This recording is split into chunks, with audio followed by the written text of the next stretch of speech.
कर न सके हम प्यार के सौदा, किस्मत ही कुछ ऐसी थी।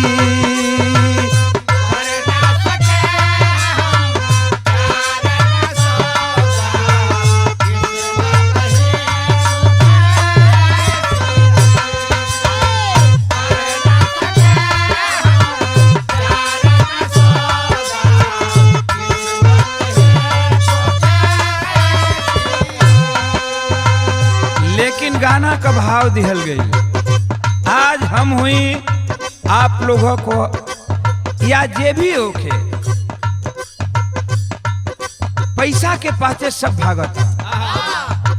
कवि जी भाव बड़ा सुंदर दिहलन।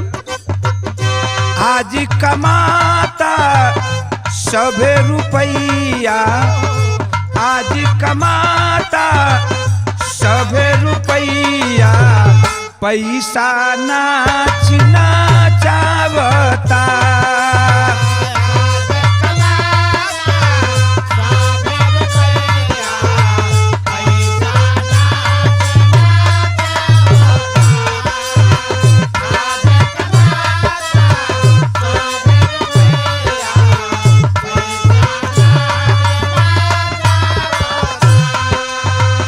खेती किसानी में लागे न मनावा, सबके सहरिया भावता।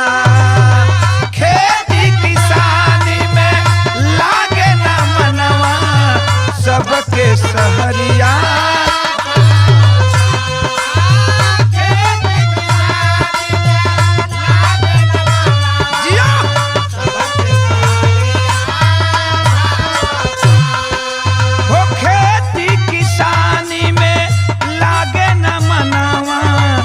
सबके सहरिया भावता।